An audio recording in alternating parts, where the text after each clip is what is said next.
Bonjour à vous. Est-ce que je dois absolument savoir dessiner pour peindre? La réponse c'est non.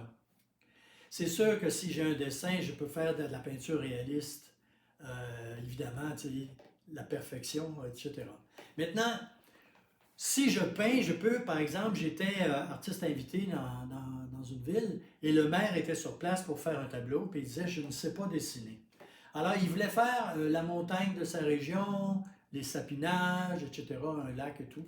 Alors, j'ai fait réaliser que s'il fait une ligne comme ça, en verticale, le cerveau va reconnaître la montagne. Si je fais du sapinage avec un pinceau, même un pinceau de large de 3 doigts, je fais ça comme ça, je vais avoir, le cerveau va reconnaître la forme pour faire un sapinage. Donc, c'est fait, on va voir les choses différemment, assumer notre vision des choses.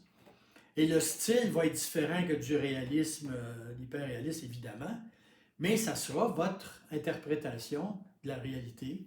Et encore une fois, je répète, fais-moi voir les choses différemment. C'est sûr que si, encore une fois, je veux faire de l'hyperréalisme, suivre un cours de dessin, la ligne ne peut pas être à gauche ni à droite. Il faut se conformer à la réalité des choses, à la perfection des choses. Moi, en ce qui me concerne, par exemple, quand j'ai suivi des cours, je ne suis pas conformiste dans la vie. Donc, d'avoir une ligne à cette place-là, pas à gauche, pas à droite, mes orteils faisaient ça dans mes souliers, puis l'anus aussi. Alors, ce que j'ai appris par contre, on peut dessiner ce qu'on appelle en négatif. Ça veut dire quoi? Si je regarde une main, la plupart des gens trouvent ça excessivement difficile de faire une main, parce que quand on commence à faire un doigt, on dit, ça n'a pas l'air d'un doigt, tout ça, puis bon, c'est l'association de la reconnaissance avec le cerveau.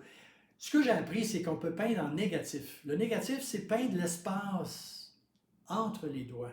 Donc, le cerveau se dit, je ne peux pas me casser la gueule, là, c'est de l'espace, c'est du vide. Et à la fin de tout cet exercice-là, vous allez avoir une main. Et ensuite, avec la poche en positif, donc je peux faire les jointures, etc., les ongles, etc. Donc, l'approche une main, une clôture, les dents, et même moi, si vous voulez me dessiner, vous dessinez l'espace autour de moi. Et c'est comme si c'est plus facile, on n'a pas de jugement dans l'opération, là, en créant. Là. Je fais de l'espace, je suis en approche de, c'est pas, je ne peux pas manquer mon coup. C'est très révélateur en peinture, parce que plus qu'on veut faire, plus qu'on juge ce qu'on fait, moins on y arrive, et plus on se laisse aller, plus on est en harmonie, on découvre des portions de soi qu'on ne connaît pas. D'accord?